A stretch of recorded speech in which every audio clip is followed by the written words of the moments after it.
Amém, aleluia. A foto está aí, Gabriel. Vai ter até foto hoje, meus irmãos. Está aí a foto da minha família, né? Eu, a esposa, 2 genros e 2 filhas, para a glória de Deus, casado 25 anos, com a única esposa, namoro já uns 28, é namoro desde a infância, né? E aprove o Senhor acrescentar 2 genros, gente. Genro, a gente não quer, mas chega um momento na vida que tem que chegar. Amém? E para quem não me conhece, eu fui gerado pelo Senhor aqui, nessa igreja, né? Aqui foi minha maternidade, cresci aqui, fui instruído aqui, e aprove o Senhor, depois de um tempo, nos enviar para Conselheiro, né? Eu, pastor Valve, pastor Valdeni, com as nossas esposas, e nós estamos lá, eu mais na área de cuidar dos homens, né? Estamos lá com os guerreiros da fé. Fui muito bem mentoreado aqui por esses homens, né? É um privilégio estar aqui, e nós estamos lá cooperando com esses 2 pastores bonitos aí, aos olhos do Senhor, né? Se eu for solicitado na área de família, eu estou lá, irmão. Se for solicitado na área dos jovens, eu estou lá, né? Intercessão, libertação, nós somos uma equipe lá. Nós somos, né? Fomos multiplicados por ministérios, mas nós somos uma equipe lá, e temos avançado lá para a glória de Deus, né? Agradecer ao pastor Erdi, né? Eu me sinto muito honrado, né? Nessa data tão marcante no ministério. Eu creio que um ciclo está se fechando nesse ministério, e um ciclo está se abrindo. Eu agradeço ao Senhor, não só pela oportunidade de estar aqui, mas pelo Senhor ter nos enviado para Conselheiro, eu e minha família, né? E hoje eu tenho o privilégio de toda a minha família estar servindo ao Senhor. Amém? Se você está aqui com seu filho afastado, né? Creia que você e a sua casa vai servir ao Senhor. Amém? Então, irmãos, agradecer ao Alfredo também pela oportunidade, né? Porque você jogar bola depois do CREI é mole, irmãos, né? CREI ruim de bola, você jogar bola depois dele é fácil. Mas é difícil você jogar depois que eles tiram um Zico, né, um Pelé do campo, e você entrar, aí é difícil. Né? Pregar para discípulo, irmãos, é fácil. Você tem os discípulos lá, você prega. Mas eu estou diante aqui, ó, de mentores, homens que mentorearam a minha vida. Você pregar para mentores da sua vida é uma etapa mais profunda em Deus, né? Então, mas eu creio que Deus há de falar aos nossos corações nessa noite. Amém? Vocês descansaram a perna de vocês aí? Descansaram um pouquinho? Fica descansando aí. Alfredo, eu vou te contar uma do anão também. Mas não é história não, é fato verídico, hein? O anão eu conheço. Tinha um baixinho que ia lá na oficina, irmãos. Mas pensa num baixinho enrolado, né? Valve conhece gente assim. Mas ele era um baixinho enrolado, irmãos. Mas você já viu aquele cara enrolado que não tem como você brigar com ele? Você vai cobrar ele ri, ele faz tudo. E o que aconteceu? Esse baixinho, ele fazia o serviço quando eu trabalhava com caminhão e sumia. E tinha um vizinho do meu lado, até ele veio a falecer, seu Tuninho, Deni conhece ele bem. E seu Tuninho também conhecia esse baixinho. Eu chamava o nanicozinho enrolado. Né, isso tem uns 8 anos atrás. E eu falava, ô Tuninho, se você vê aquele baixinho em algum lugar, tu cobra ele, cara, que ele sumiu. E Tuninho também tinha intimidade. Ô Nanico, você larga de ser safado, rapaz, como é que você pode fazer o serviço? E tudo bem. E seu Tuninho saiu para fazer um frete, parou no Alberto Brown ali no sinal, olhou para o lado, viu o anãozinho. O anãozinho conversando com o cara todo engravatado, presta atenção. E seu Tuninho falou, ô fulano de tal. Aí ele olhou assim e ficou na dele. Ô seu Nanico, você tem que ir lá pagar o Rodrigo.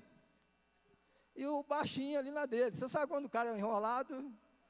Aí ele gritou mais uma vez, ô fulano de tal, fulano de tal.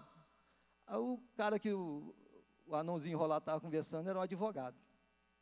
E virou e falou assim, ô seu fulano de tal, aquele cara lá está falando com o senhor. Ele falou, não, não é eu não. Mas falou até seu nome.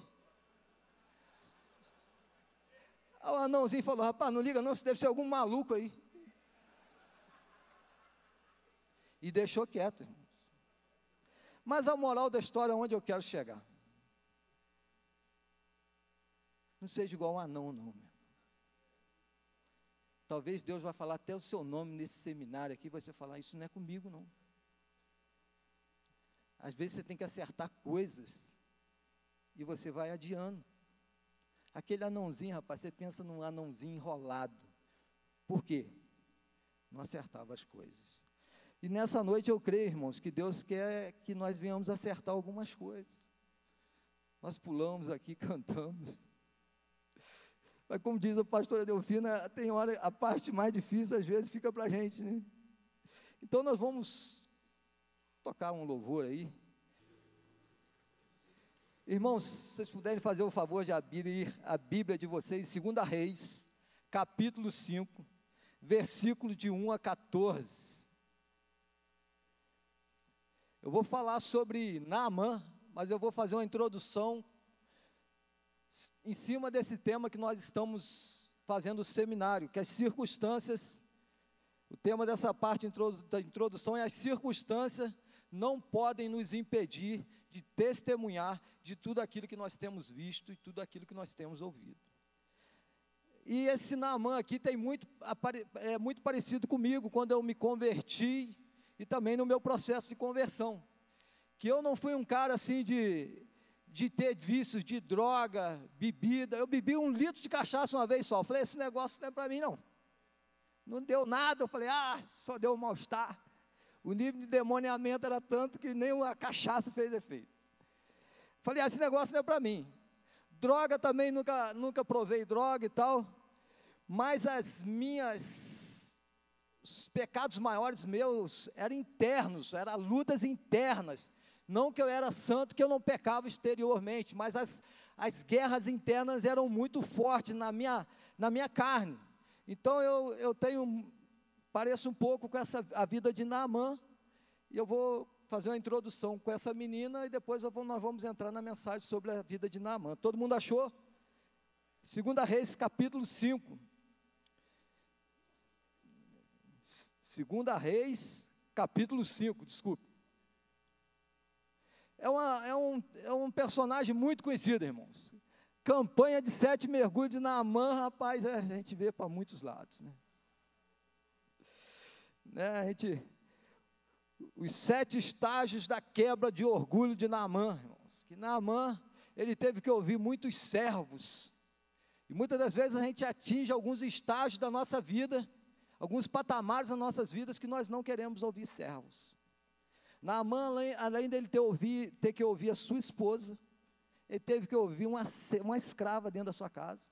Depois o processo dele foi apertando, o profeta não quis falar com ele, mandou o servo dele falar. Depois ele não queria entrar no Rio Jordão, os servos dele teve que falar com ele, o processo de Naamã não foi muito fácil.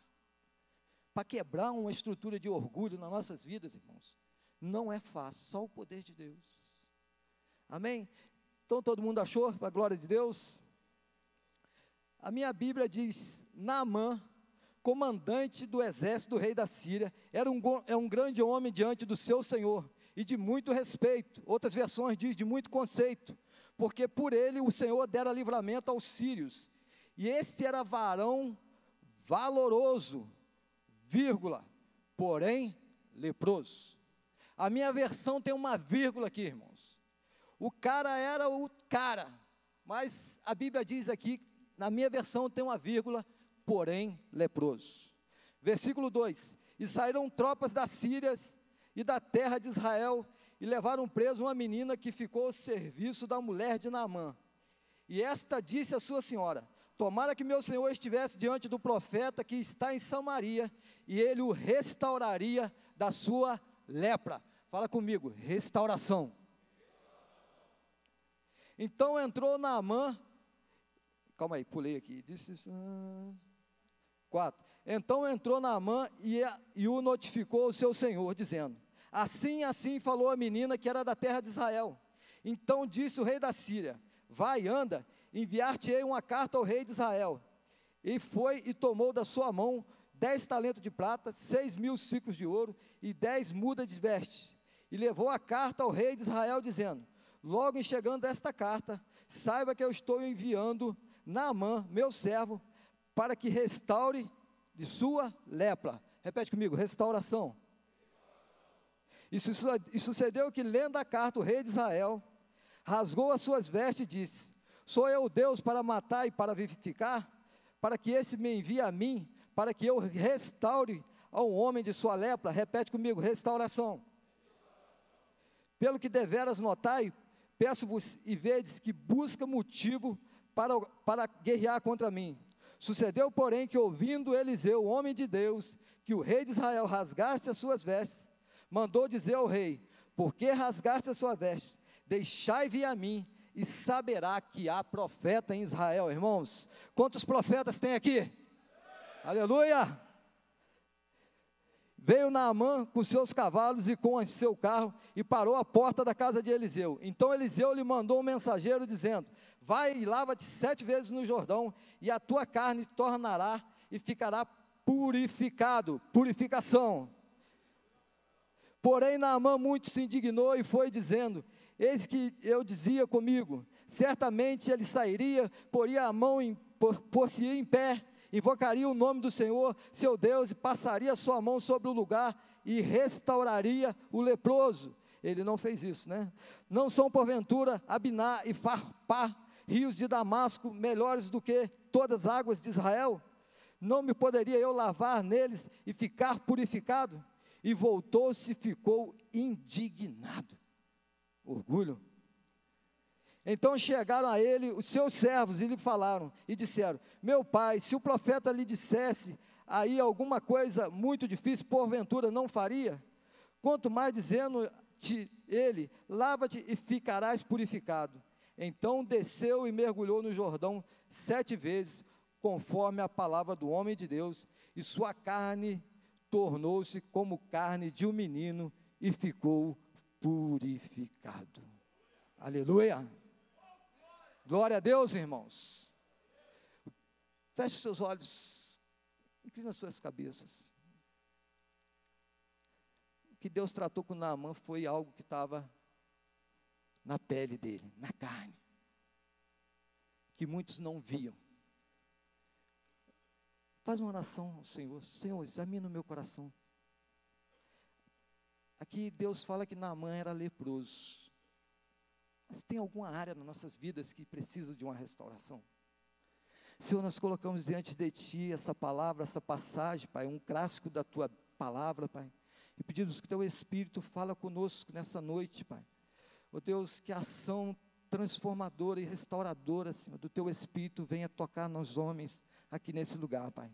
Nós precisamos do Senhor nessa noite, em nome de Jesus. Amém, irmãos? Então essa mensagem vai se dividir em 2 partes. A introdução, eu vou falar um pouco sobre o tema desse seminário, né? As circunstâncias não podem nos impedir de testemunhar de tudo aquilo que nós temos visto e tudo aquilo que nós temos ouvido, amém? Glória a Deus. E eu quero falar sobre essa menina, que essa menina foi levada cativa, né, pelo exército da Síria. Ela ficou escrava da esposa de Naamã, e de repente, num determinado momento, essa menina, ela prega para a esposa de Naamã. E quem foi essa menina? Eu não procurei saber o nome, nem nada, eu não me aprofundei muito no nome dela, mas uma coisa eu sei, eu percebi na vida dessa menina, que as circunstâncias não impediram ela de testemunhar. Ela estava escrava, mas isso não impediu ela de testemunhar, irmãos. Algo ela tinha visto na vida do profeta de Deus, algo ela tinha visto quando Deus moveu Israel de alguma maneira através da vida do Eliseu, que ela não poderia mais ficar calada. Era uma menina de fé, ela cria no poder sobrenatural de Deus, mesmo escrava. Era uma jovem ousada, que ela poderia ter ficado caladinha, afinal de contas, ela era uma escrava. E para não piorar a situação, irmãos, se coloca no lugar dela. Você naquela época era comum escravizar as pessoas. Agora você ser escrava de alguém que ele mesmo teria investido sobre o seu lugar onde você morava e levado você mesmo cativa. Ela tinha tudo para não pregar para aquele cara. Ela tinha tudo para desejar que ele morresse leproso. Porque afinal de contas ela estava naquela situação grande parte por culpa dele.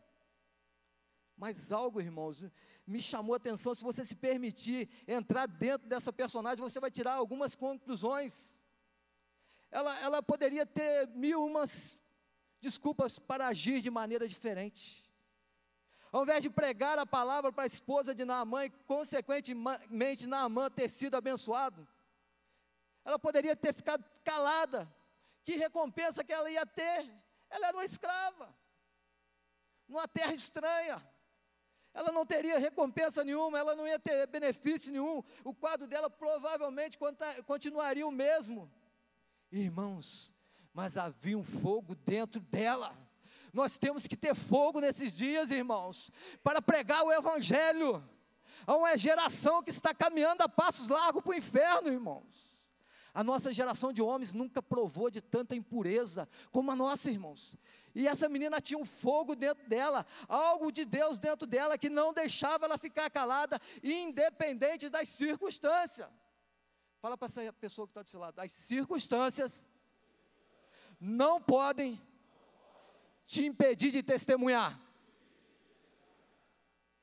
Irmãos, como falou um irmão ao vir lá esses dias, ela estava presa no natural, era uma escrava, mas o espírito dela estava livre, irmãos.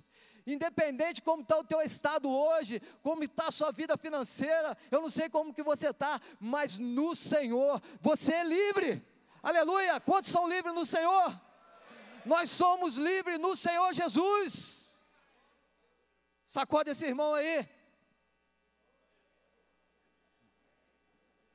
Irmãos, independente como que você está no natural, como o Alfredo fala aqui, você pode estar duro igual um coco, mas eu vou profetizar aqui, você está mais do que abençoado, irmãos. Você está num lugar mais do que abençoado. Aleluia! Você pode estar duro igual um coco, meu irmão, mas se você estiver livre, o seu espírito estiver livre, nada pode impedir você de testemunhar. Quase nada, a não ser a nossa incredulidade. Teu irmão aqui, que os meninos veio orar com ele aqui, não vou falar o nome do santo. Você crê na cura? Eu creio. E os meninos meteram a mão nele. Oraram com ele, irmãos. Aqui dentro. Ai, Jesus. Se você perceber, irmãos, ela era uma jovem que tinha sonhos como qualquer outra jovem. De se casar, de formar uma família, de fazer uma faculdade, né, de ter o seu lar. Ela tinha esses sonhos, mas da noite para o dia, irmãos, tudo isso foi roubado, tudo isso foi tirado. Essa menina se tornou órfã, provavelmente de pais vivos ou de pai morto, a Bíblia não relata, mas quando se investia sobre um povo, matava tudo. Ela provavelmente tinha suas amigas, provavelmente tinha os seus familiares. Da noite para o dia, tudo acabou, irmãos. Tudo veio a estaca zero na vida dessa menina. Todos os sonhos foram roubados, tudo, irmão, tudo. Nós estamos celebrando 15 anos aqui. De repente ela tinha projetado seus 15 aninhos, tudo acabou. Um quadro triste, quanta angústia, um quadro digno de alguém que teria 1001 motivos para não falar nem testemunhar de Deus. Ela poderia blasfemar contra o Espírito Santo. De repente você está aqui nessa noite, seu quadro é parecido com essa menina. Mas essa menina, ela nos inspira, irmãos, a continuar mesmo quando tudo está dando errado, mesmo quando tudo não está fluindo de acordo com o que nós pretendíamos ou qual nós almejávamos para nossas vidas. Ela tinha tudo para se calar, mas ela traz um princípio para que Deus venha ministrar os nossos corações. Ela não permitiu que as forças, que eram poucas que ela tinha, fosse canalizada para isso, para murmuração, para blasfemar contra Deus, falar mal de pastor, falar mal de igreja. Não, ela usou toda a força que ela tinha para quê? Para o propósito ao qual Deus tinha na vida dela. E qual era o propósito? Pregar a palavra de Deus, independente da circunstância. Irmão, se você for esperar alguém fazer algo por você, Se você for esperar a igreja fazer algo por você, se você for esperar algo do irmão, todo mundo tem seus problemas, suas dificuldades, irmão. Mas essa menina, ela estava firme no Senhor. Ela não canalizou toda a força que ela tinha para as dificuldades, para os problemas, para as circunstâncias, mas para o propósito de Deus que tinha sobre a vida dela. Sabe por que eu e você muitas das vezes ficamos cabeça baixa, borocochô, às vezes nós pulamos aqui e chega na segunda-feira nós não aguentamos nem levantar da cama? Porque nós estamos vivendo homens sem propósito, irmãos. O dia que você descobrir o propósito ao qual Deus tem sobre a sua vida, você nunca mais será o mesmo. As circunstâncias não vão impedir você de testemunhar. Irmãos, para mim falar aqui, vocês não têm noção. Eu fiquei, desde o tempo que eu parei de estudar, até os 30 anos, nunca botei a mão mais numa caneta, nem um lápis, nunca li mais nenhuma literatura. Falar para mim, só com a minha esposa às vezes que eu falava. Mas um dia que Deus falou comigo, através da pastora Delfina, nós estávamos numa reunião. Eu falei, eu vou falar nada, eu nunca vou falar nada para ninguém, nem para público, nem para nada. E pastora Delfina, a profeta do Senhor, me pegou um dia numa reunião, falou, eu te vejo como Davi. Eu falei, Davi é benção, né? Ela falou, e Davi pegou a pedra, rodou e lançou a pedra. Eu falei, se pintar uma pedra na minha mão, está com alguém aí. E ela falou, assim vai ser a palavra que sair da sua boca. Não tenha medo de pregar a palavra. Prega a palavra. Quem vai dar a direção e vai atingir o alvo vai ser o Senhor. Irmãos, o dia que você descobrir o propósito de Deus para a sua vida, nada mais vai te impedir. Aleluia! Faça como o salmista, irmãos. Eleva os seus olhos para o Senhor, para o autor e consumador da sua fé. Aí você pode falar, pastor, eu vim para esse seminário, eu estou vivendo um momento difícil na minha vida. Irmãos, olha, os testemunhos que tiveram aqui, irmãos, as palavras que foram liberadas aqui, se você tomar posse disso, a sua vida nunca mais é a mesma. Sabe por quê, irmãos? Naamã creu numa palavra só. Se eu for lá até aquele profeta, ele vai me curar. E nós ouvimos quantas palavras aqui, irmãos, quantos testemunhos. E eu quero liberar uma palavra sobre a sua vida. O mesmo Deus que tocou na vida de Naamã, Ele tem tocado nas nossas vidas nesses dias. Aleluia, e nessa noite não vai ser diferente, irmãos, porque Ele é o mesmo ontem, Ele é o mesmo hoje, e será eternamente, aleluia. Vira para o seu irmão e fala, o Senhor vai te tocar nessa noite, irmãos, e você nunca mais vai ser o mesmo. Irmão, sabe por quê? Porque a mensagem não tem nada a ver com o estado do vaso, com o envelope. Não tem nada a ver, tem nada a ver comigo aqui, irmão. Às vezes nós achamos que as circunstâncias que nós estamos vivendo, nós não podemos pregar, mas não tem nada a ver com você, tem a ver com aquilo que Deus colocou dentro de você. Essa mensagem tem poder para restaurar o homem caído, irmãos. Glória a Deus. Essa jovem sabia o que era o poder de Deus, ela sabia o que era o poder da restauração, e Naamã somente creu, e foi ter com o profeta de Deus, e Deus lhe restaurou a pele. Quantos homens necessitam de uma restauração? Levante sua mão, feche seus olhos. Comece a orar. Quantos homens, quantas famílias, quantos casamentos, quantas empresas. Aleluia. Então, irmãos, essa foi a introdução. Nós não podemos parar de testemunhar de tudo aquilo que nós temos visto, tudo aquilo que nós temos ouvido. Segunda após segunda aqui, seminário após seminário. A segunda parte dessa mensagem, irmãos, é sobre o poder da restauração, o poder da transformação. Quantos homens foram transformados aqui nesses 15 anos, irmãos? Quantas famílias foram restauradas? Quantos casamentos? Quantos ministérios? Quantos homens que vieram até aqui? Eu vou naquele seminário lá, é a última chance que eu tenho. Há um poder sobre esse lugar, irmãos. O poder de Deus está sobre esse lugar. E nesses dias não é diferente.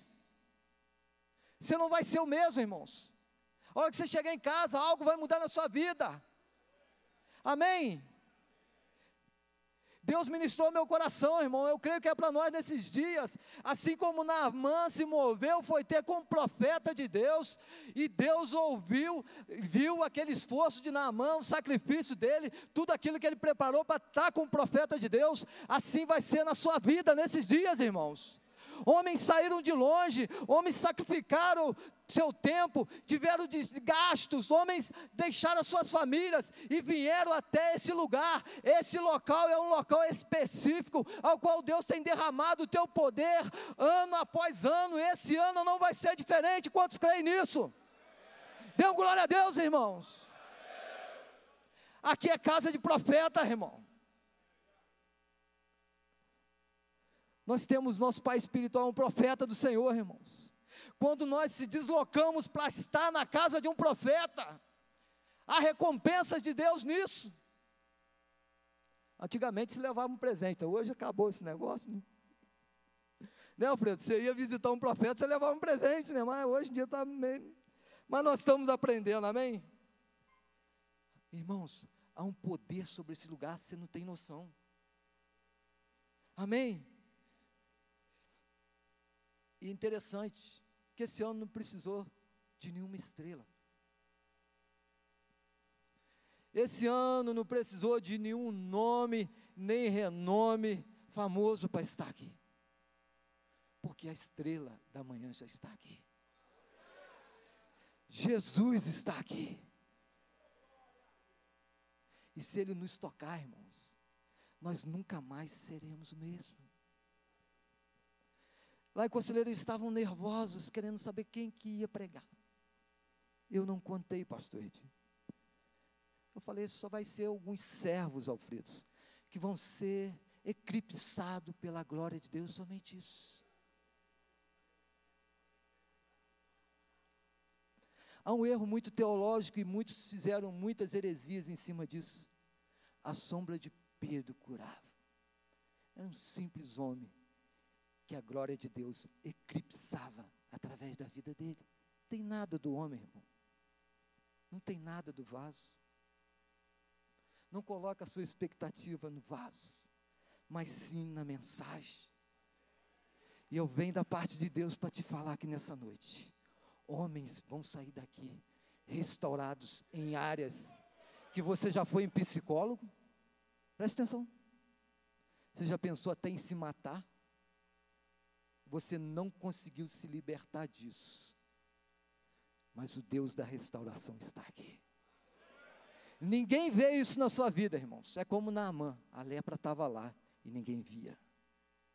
Então, a Bíblia diz, em 2 Reis 5, capítulo 1, não precisa abrir, que eu já abri aqui, diz que Naamã era comandante do exército do rei da Síria, era grande homem diante do seu senhor, de muito conceito, e era um herói de guerra, irmãos, o cara era o top.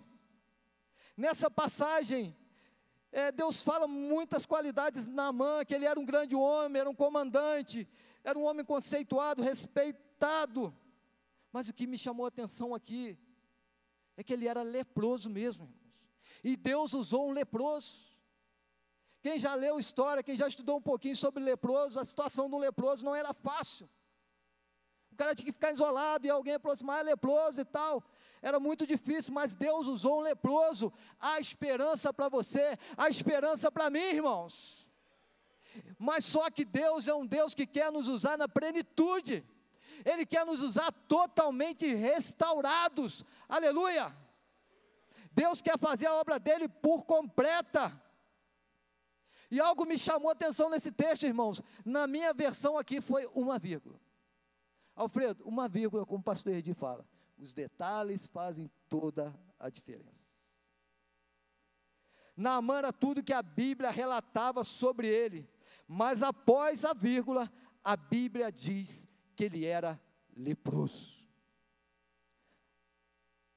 E eu vou fazer 3 perguntas agora. Agora, irmãos, vai apertar o cerco. Vou fazer para mim mesmo. Após a vírgula, quem é o Rodrigo diante de Deus? Pensa aí. Após a vírgula, quem sou eu quando estou sozinho? A terceira, após a vírgula, quem sou eu quando estou dentro do meu lar?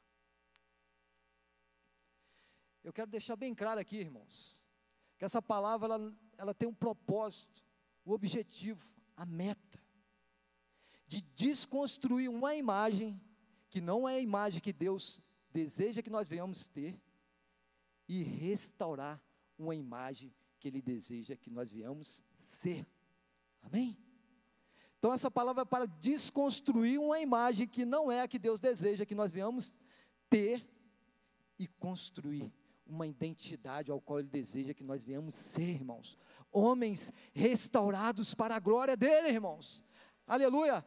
Efésios 4:3 diz, 4:13, até que todos alcancem a unidade da fé, do conhecimento do Filho de Deus, e chegamos à maturidade, atingindo a medida, a estatura, a plenitude de Cristo Jesus.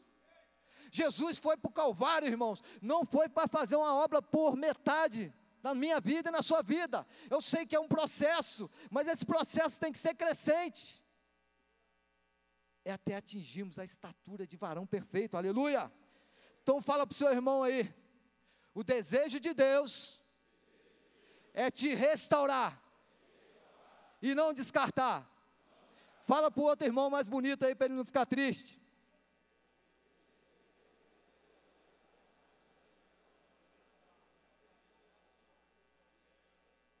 Irmão, porque independente do nível de pecado que você está envolvido, irmãos, se você assassinou não sei quantos, se você está hoje aqui dentro com um amante, presta atenção, se você tem uma vida dupla, independente do nível de envolvimento que você está relacionado ao pecado e relacionado a impurezas, o desejo de Deus é te restaurar para a glória dEle, aleluia. Vamos abrir lá em 2 Pedro 3,9.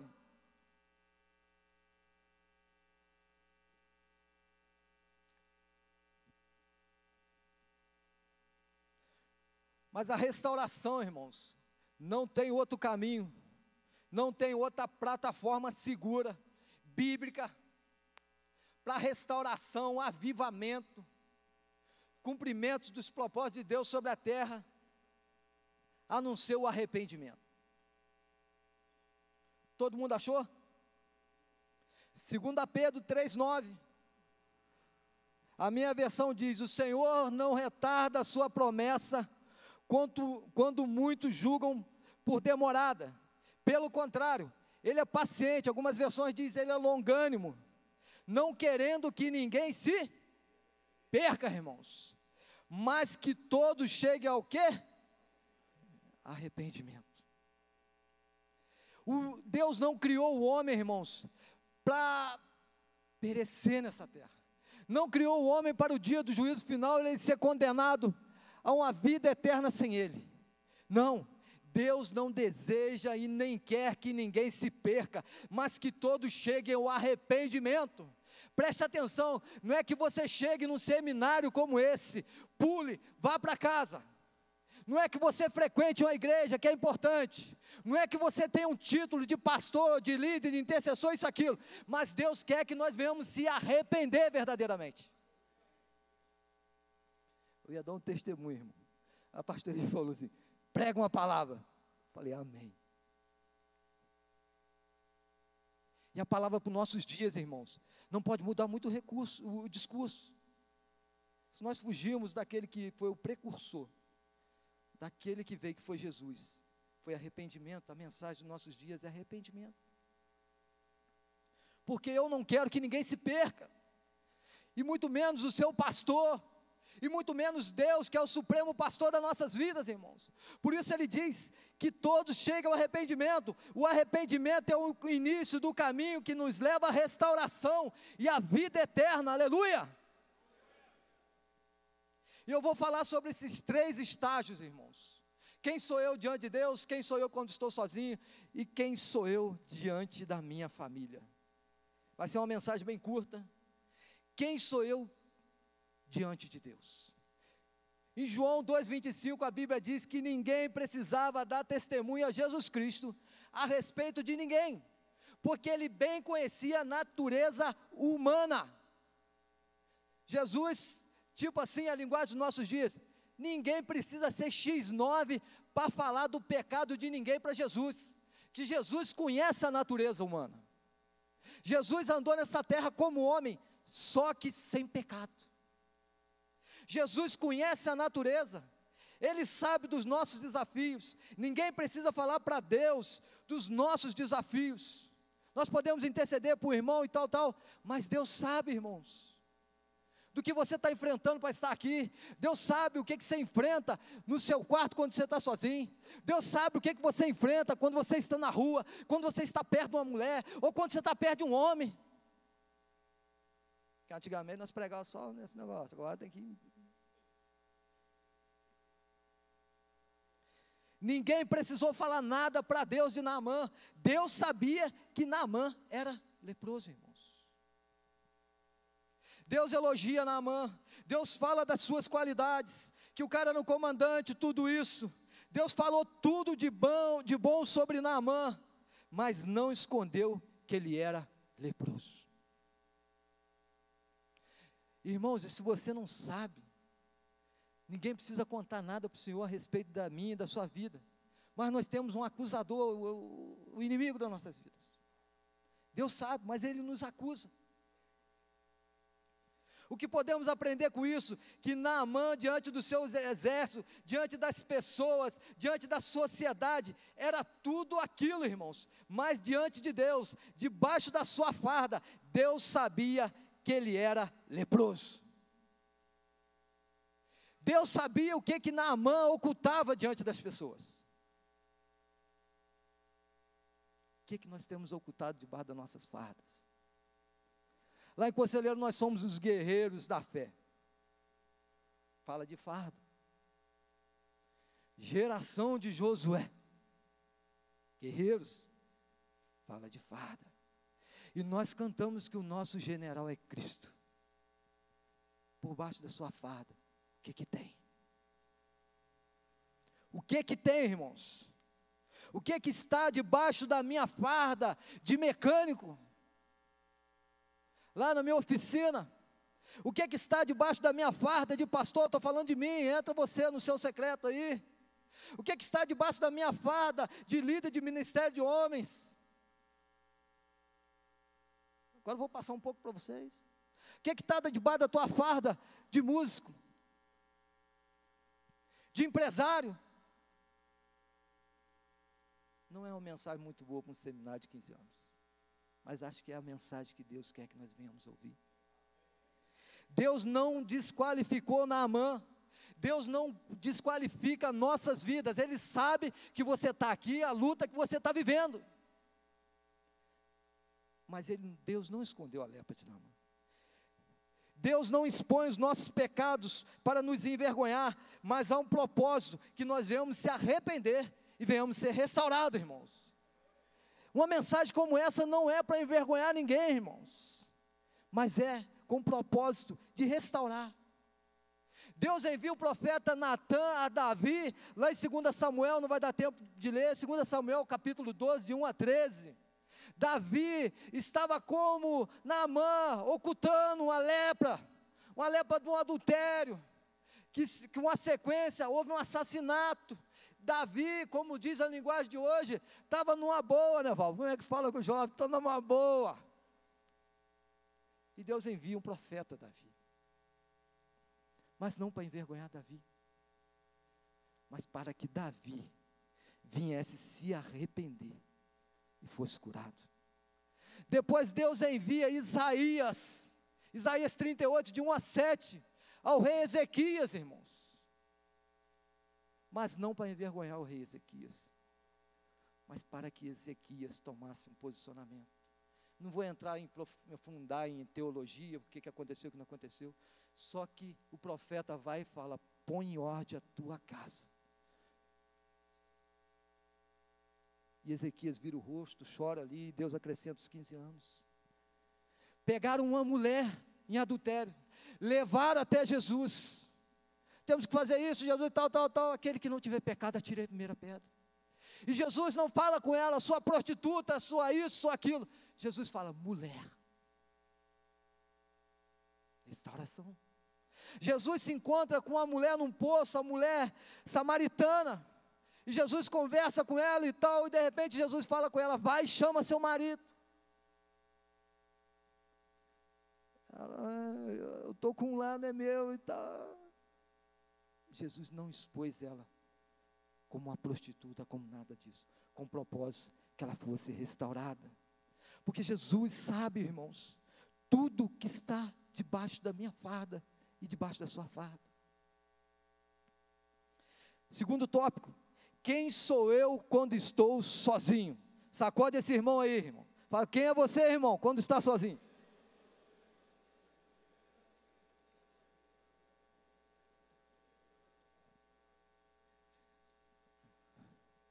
Agora é o momento que, turbulência do voo.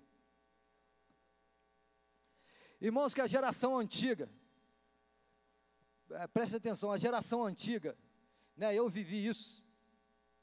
Minha mãe não trabalhava fora, né, meu pai, né, chegava em casa, tinha aquela comunhão ali e tal, não havia o celular, dificilmente alguém ficava sozinho assim, irmãos. Sempre havia, né, alguém em casa e tal. Mas hoje nós somos uma geração que ela fica sozinha, fica muito sozinha. Às vezes a mulher trabalha fora, os filhos saem para a faculdade, para trabalhar, estudar e tal. E nós, muitas das vezes, como homens, nós ficamos sozinhos. Na sua empresa, no seu local de trabalho, diante de um computador, e até dentro da sua casa. Quem sou eu quando estou sozinho? Naamã, quando estava sozinho, ele via a sua realidade. O que estava na sua pele, na sua carne. Irmãos, quando você está sozinho, que a sua carne grita. Quando você está sozinho, que a realidade da sua carne, do homem natural, ela começa a aflorar. Quando você está sozinho, que os pensamentos começam a vir, os desejos começam a aflorar, e aí você se depara com a sua lepra. Nós, quando estamos sozinhos, irmãos, é que a realidade de quem nós somos vem à tona. É onde muitas das vezes a nossa fragilidade, as áreas ainda que não foram restauradas, transformadas, afloram. É verdade ou não é? Que nem diz o irmão Valdo Pereira. É quando você está sozinho, irmãos, que você está diante de um computador, você está com o celular na mão, você começa a acessar aqueles sites que não era para acessar. Aí você fala assim: é só uma clicadinha, vou dar só uma olhadinha. Esses tempos um rapaz falou comigo, que ele foi num velório e deixaram ele sozinho em casa. Na casa da sogra dele, irmãos, ele começou, que lá na roça, era comum lá é comum ainda, eles ficam no velório até de madrugada mesmo, vira a noite.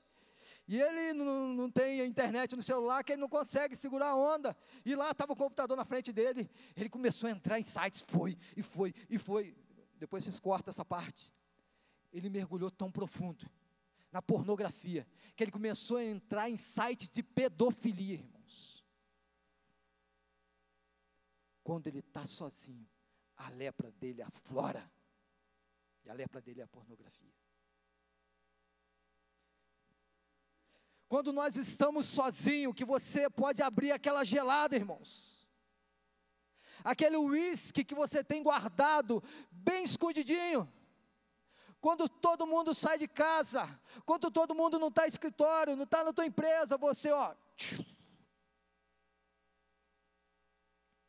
é quando você está sozinho, que você vai lá dentro do guarda-roupa, pega aquela cocaínazinha, bota na mesa e mete o nariz. Ninguém está vendo, é a lepra. Quando você está só, irmãos, que você corre o risco de tocar naquilo que não é para tocar, de apanhar um bem de alguém que não é para apanhar. Se você ler depois o decorrer dessa história, lá para o capítulo, versículo 13, Eliseu não é profeta como nós temos visto nos nossos dias. Hoje tem profetas que são falsos profetas, que ele não vive de propósito, ele vive de recursos financeiros, campanhas e mais campanhas, onde Naamã foi cheio de tesouros e queria dar a Eliseu, Eliseu não aceitou nada. Mas aqui tem um princípio, irmão, só porque você está perto de um homem de Deus, não é sinal que você vai ser um homem de Deus, não. Você tem que matar sua carne. Eliseu tinha o servo dele, o Geazi, um homem carnal, foi atacado de lepra. Hoje a gente vê muito aí, profetas que profetizam por dinheiro.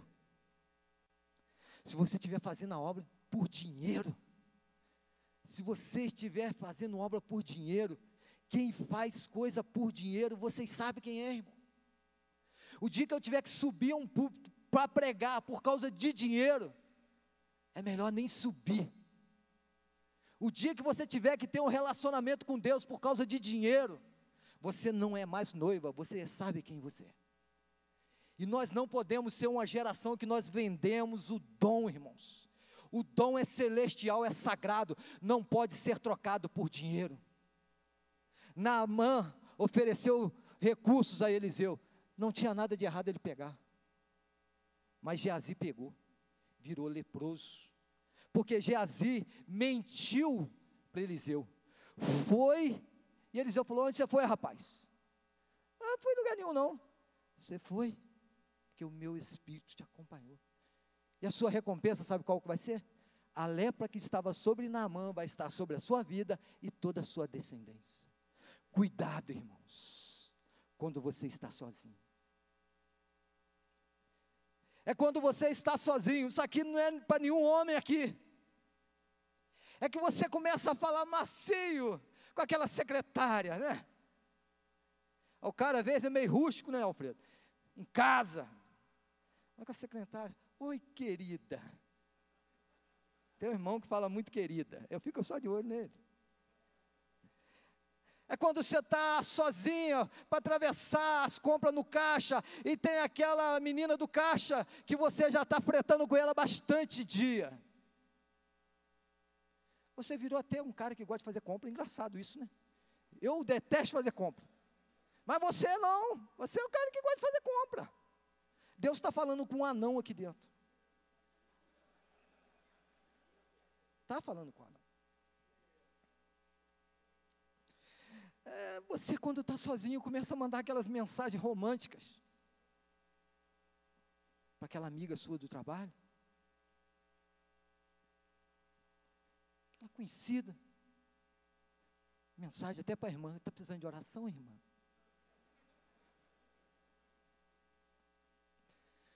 Essa quarta-feira, um amigo meu, a gente fala amigo porque conhece, mas era um cara que era traficante, foi para o tio Wilson, voltou, foi para o mundo, e ele foi para outra cidade, e eu vi ele voltando, eu falei: tem alguma coisa errada aí. Quarta-feira ele conversou comigo, ele não falou que foi isso o motivo da volta dele. Ele foi para uma cidade, casou com uma missionária lá, ficou firme na igreja, botou a filha dele numa aula de canto, de violão. O professor tinha 32 anos. E ele, na casa dele, ninguém tem senha oculta. Todo mundo tem senha ali, mas todo mundo vê a senha do celular. Eu não entendo também que tem irmão e tem irmã que o marido não pode ver a senha do cara, o cara não pode ver a senha da mulher. Eu não entendo isso. É crente, né? Ali todo mundo tem acesso, os celulares têm senha por segurança, mas todo mundo tem acesso às senhas. A enteada dele entrou para o banheiro, ele cuida dela desde novinha, assumiu ela. Ele pegou o celular, pum, começou a ver umas mensagens do professor. Nada contra nenhum professor, não. E na mensagem o professor falava assim: quando você não vem na aula, a música aqui não funciona. Quando você não vem, não toca, eu fico triste, meu coração fica abatido. Cara de 32 anos, elas têm 12 anos. E você pensa no que é um cara que não esquenta a cabeça. Ele falou: Rodrigo, eu fui para matar aquele cara. Ele pega o celular, lê aquele monte de mensagem, se desespera, sai, marca com o cara, encontra o cara no meio da rua e começa a bater no cara. Pensa num cara doido. E bateu, e bateu, e bateu, até que as pessoas interviram. E quando ele batia, o cara gritava: Deus me livra, Senhor tem misericórdia de mim. Ele falou: nem usa falar o nome de Deus nessa hora. Um cara que estava dando aula para crente, irmãos. Uma pessoa que estava dentro da igreja. Eu falei com ele: a sua filha é uma que você sabe, e aqui ele já abusou. Blasfemando o nome de Deus no meio da praça. Ele falou: Rodrigo, eu ia matar ele, você sabe que eu faço isso. Eu só não matei porque começou a juntar gente e tirou. Mensagens. No momento de solidão, de ansiedade, que muitos guerreiros têm sido vencidos. Davi ocioso demais, irmãos. Era o tempo dos reis saírem para a guerra. Davi mandou o bando, ficou em casa. A Bíblia fala que ele ficou até tarde, de repente ficou no Facebook, no Instagram, ficou ali vendo as mensagens, ficou aflorado. E a hora que ele saiu, a primeira que ele viu: traz aquela para mim. Tempo de sair para a guerra, irmãos. Nós não estamos vivendo tempo de ficar na caverna, e nem ficar dentro do palácio. É tempo de sair para a guerra, irmão. Eu sei que sexta-feira lá o crivo é meio pesado, Alfredo.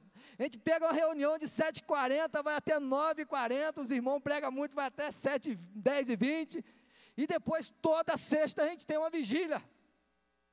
Às vezes o irmão chega e fala assim: hoje não vai dar para me ficar não. Eu fico orando a Deus, tomara que seja verdade.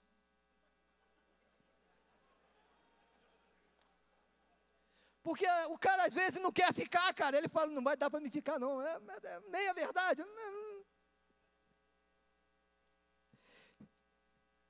E às vezes a gente vai para casa, irmãos, entra na internet, fica lá sugando aquele monte de demônio entrando na sua mente, aquele monte de coisa. Irmãos, Davi caiu sim, irmãos.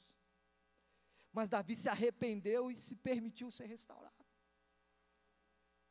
Eu já preguei muito sobre Davi como um pecador, mas eu tenho entendido que Davi não é modelo para ninguém pecar, irmãos. É um modelo para você entender que você pecou e você pode ser restaurado. Amém? Porque é muito fácil, eu já ouvi isso. O homem segundo o coração de Deus pecou. Não é um modelo para que nós venhamos pecar, mas é um modelo para que eu e você venhamos ser restaurados. Eu não sei como que você entrou aqui nessa noite, irmão.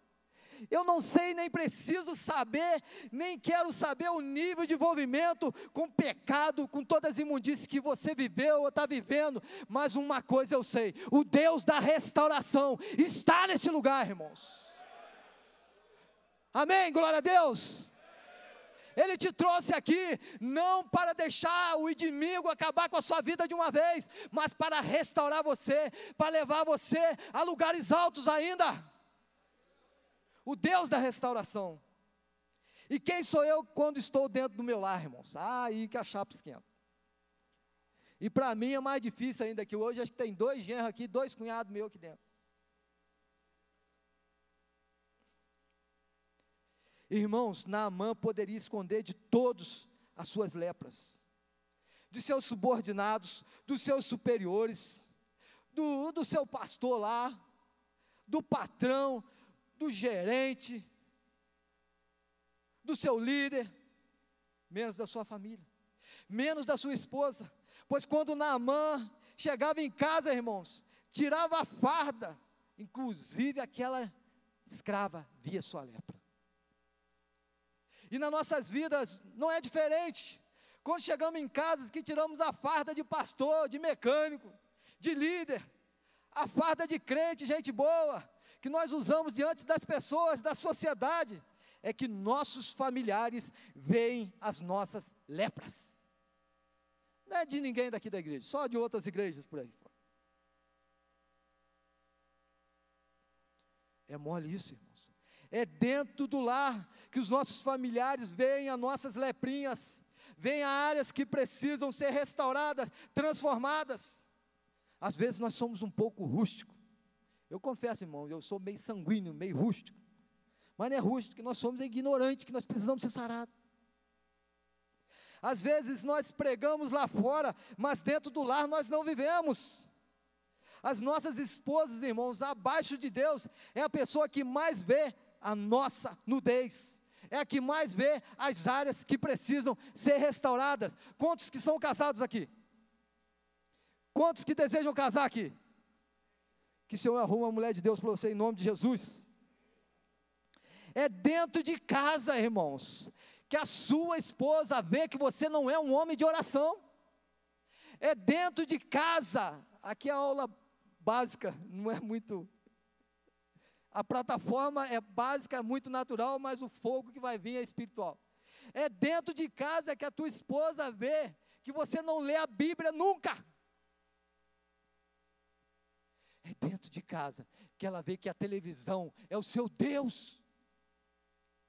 É dentro de casa que ela vê que a maior parte do tempo você passa agarrado nesse celular. Ela sabe que o seu Deus não é o mesmo Deus que a Bíblia diz, por causa das suas atitudes dentro de casa, das minhas atitudes, irmãos. É dentro de casa. É dentro de casa que as esposas veem. E muitas são as áreas que precisam ser trabalhadas. Eu sei que um seminário só não ia dar conta, mas há muitos seminários ainda por vir. Muitas das vezes temos muita paciência com os de fora, mas com o de dentro, irmãos, altos níveis de estresse. Não se aproxima, eu estou estressado hoje. E a sua mulher não está estressada, não? Cuidou dos filhos, arrumou a casa, lavou roupa, aquela meia sua, fedendo a chulé, fez tanta coisa, fez comida, e de noite você ainda quer sobremesa.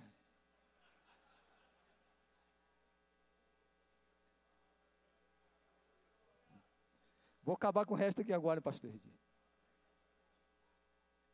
Irmãos, eu vou falar aqui, nunca vou deixar de ser mais homem por causa disso. Lá em casa eu passo o pano no chão, os genros estão aí, estão doidos comigo. Eles querem ser marido, né? No padrão lá em casa, lá, irmãos, a minha esposa paga a conta para mim, eu quando preciso arrumo casa para ela, arrumo cozinha, faço almoço, jogo roupa na máquina de lavar, e não nego não. Não deixei de por causa disso não. Corta essa parte. Meu camarada. É isso aí, irmãos. Glória a Deus. Rapaz, você tem que entender, cara. Arrumar uma cozinha não vai deixar você ser menos homem. E pelo contrário, você vai desfrutar, irmãos. Tem gente, Alfredo, que quer dar risada, mas nunca dá um presente. Presentei a sua esposa, arruma a cozinha, irmãos. Cara, eu não deixei de ser homem, nem deixei de ser mais pastor e menos espiritual, porque eu arrumo a cozinha, faço um arroz, queimo arroz, tem vez. Às vezes eu faço um bolo lá, só e o cachorro meu, que come, mas e daí? Eu levo para a pretinha na rua, ninguém come, eu jogo para ela lá. Ela não fala, mas ela quase que ela agradece, que bolo, né? É dentro de casa, irmãos, que a sua esposa sabe que as suas lepras estão afloradas. Podemos ser tudo de bom com os de fora, irmãos, mas dentro de casa, o cara pode ser aquele que cria contenda, sempre está de mau humor e irado. Ô irmão, nós temos que decidir se nós temos domínio próprio ou demônio próprio. Chamar a equipe de louvor aqui. Vamos se colocar de pé.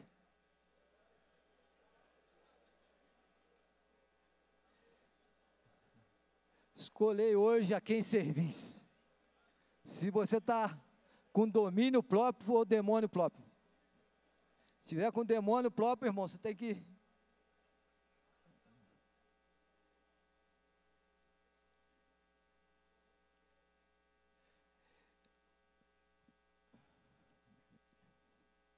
Quase que eu entrei na parábola das dracmas perdidas para amanhã. Irmãos, quem sou eu diante de Deus?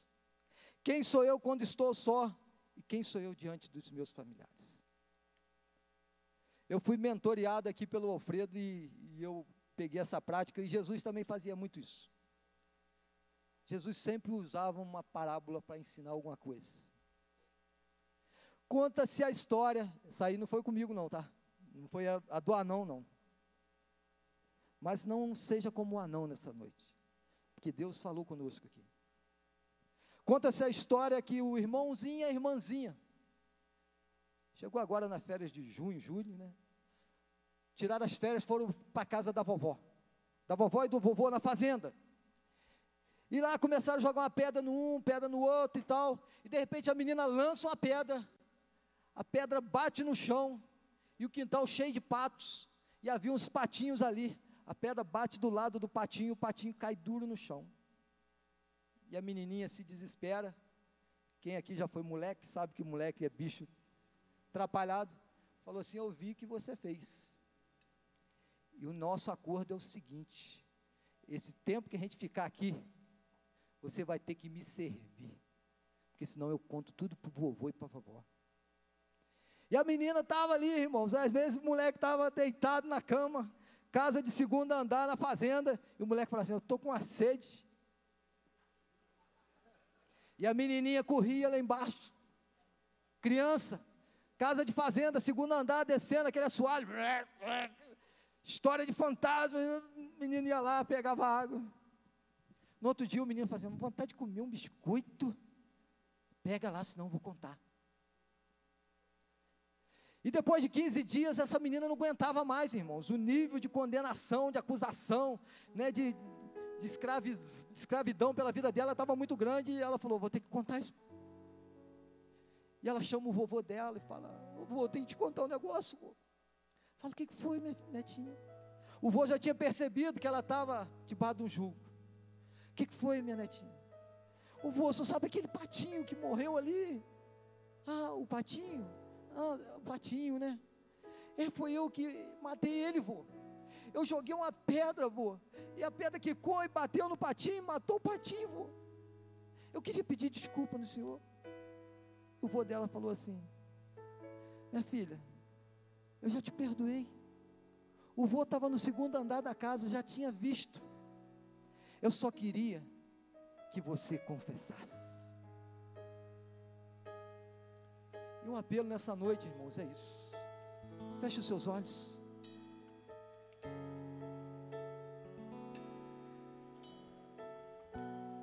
Deus quer restaurar homens nesse lugar. O altar da restauração está aqui. A Bíblia diz: aquele que confessa e deixa, alcança misericórdia. Mas aquele que encobre, irmãos, jamais prosperará. E essa palavra prosperar, irmãos, o significado dela, irmãos, não tem como se definir. Pode ser o prosperar no natural, pode ser o prosperar no espiritual, no financeiro, mas principalmente prosperar como homem. Mas a Bíblia diz que aquele que encobre, irmãos, sabe o que é encobrir? É fazer como o anão fez. Não sou eu, não. Essa lepra não é minha, não. Mas se tem áreas na sua vida que você precisa vir até o altar e colocar diante do Senhor, essa é a noite.